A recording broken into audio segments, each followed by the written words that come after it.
Hi guys, Ted Elsner, Sacramento Historical Fencing Academy. Today we're going to talk about the fourth rule of the diagram.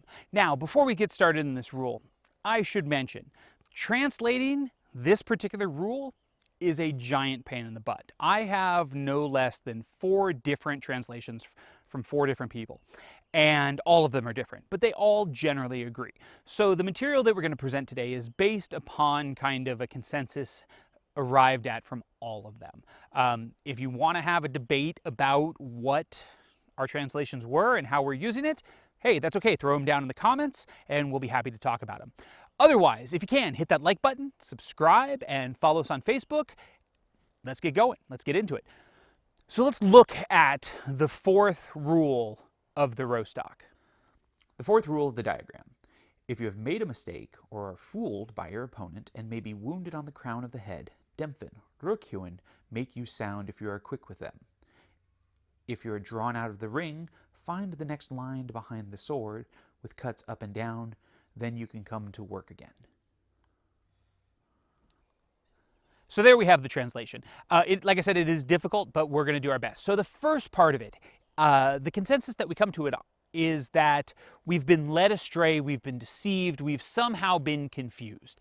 And we're told to then defend ourselves either with suppressing or with Ruckheüwen. And we're going to look at that here in just a second specifically.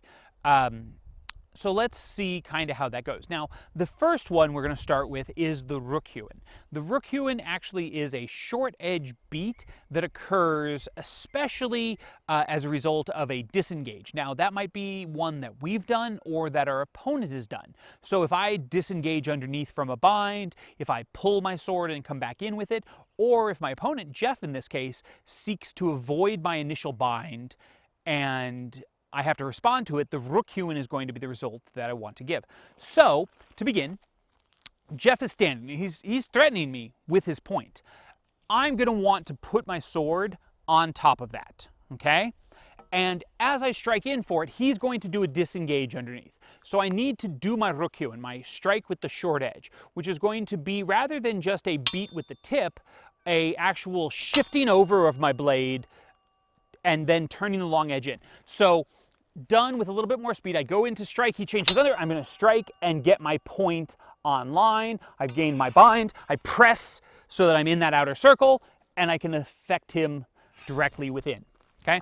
The Ruckheüwen works great in this kind of scenario where he's thrusting at me. It also works really, really well in situations where he might be choosing to try and be deceptive, and maybe he's throwing a short edge strike at me. If Jeff were to strike around, for instance, at my left side, with the short edge, I should note, if he comes in with the short edge, right, and I just try and bind that with my typical overbind, he's going to be coming around and win that bind with the short edge. Whether he presses across, whether he comes straight into me, one way or another, he's going to be able to get there.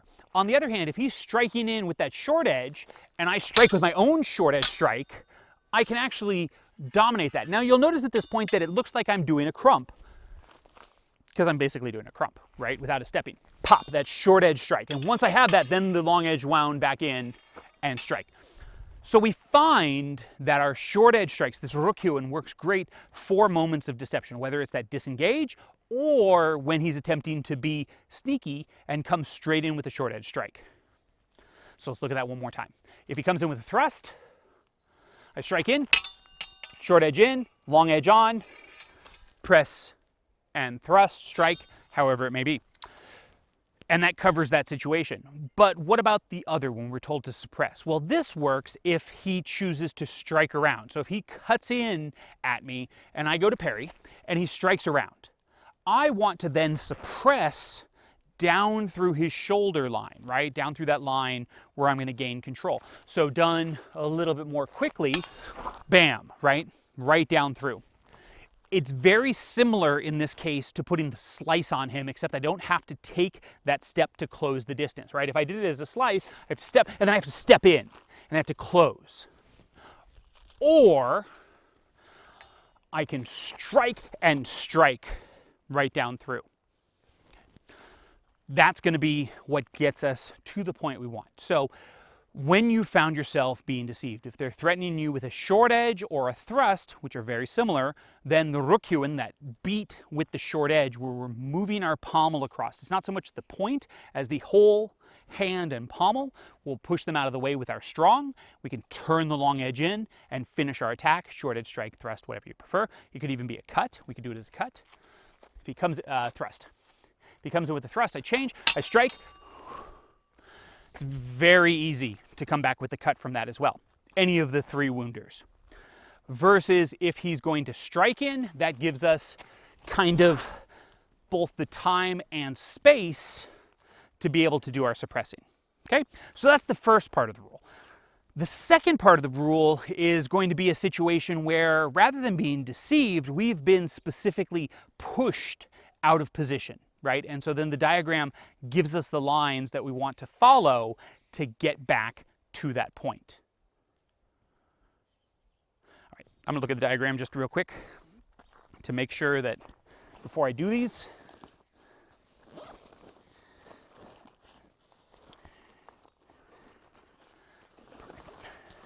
where did I put my, there it is. See if I have a connection.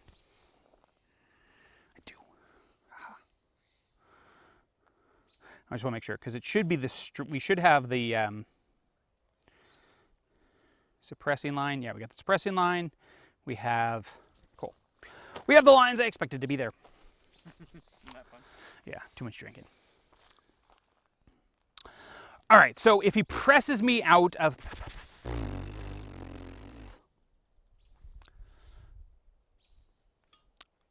all right, so if he presses me out of position, I need to then follow, according to the rule, the line behind his press that will get me back to position. Conveniently, this is really going to be our suppressing cuts or our parries from above or below. So I strike into position, and Jeff then starts to press over and wind. I can't wind in from here. He's going to win. I could try and wrench, but I'm not in position for it. So I'm going to flee the bind. And when I flee the bind, I'm either going to then strike down along that vertical line that you can see right now in the diagram, or I can also do it as a Zornhau. Now, as a Zornhau, I still need to come through his body so that I'm gaining that bind back on his blade. If I try and do it where I attack him directly too far off to the side, he can wind back in. I'm not safe. Yeah, I land the hit, but he doubles on me in time. It's not good for me. Okay? So when we're pushed out of position, we look at the diagram, wherever it is, and we look at the line behind our position to find where we want to go. Okay, it's really just that simple. Maybe I could come from below, so I strike in, he pushes me out of position, I could strike up from below to parry as well, right? I could be pushed out of position, I could cut horizontally across to get back into it, because it's going to intersect where his sword is. But I can't, for instance, strike and then strike over straight down, because yeah, I hit him, but I'm not secure with my parrying. With the rules, we're always falling back to the previous set, right? And the number 2 rule that we had was make ourselves secure with parrying, and that we find that parry, that bind, before we ever attack directly to the body. Okay? So that's where we're going to be at. So that's been the 4th rule of the diagram, guys. Hopefully you've enjoyed it. Hopefully you understand what we're talking about. This rule is where things really start to become kind of difficult initially to understand what Meyer is saying. But as you start to look at it and you start to compare it to his works in the 1570 and earlier, you see that he puts it into place all the time. Hopefully you find it useful. As always, guys, if you have any questions, comments, concerns, criticisms, witty remarks, throw them down there in the comments. We'll respond to them. And otherwise, stay safe in your practicing, and we'll see you next time. Bye-bye.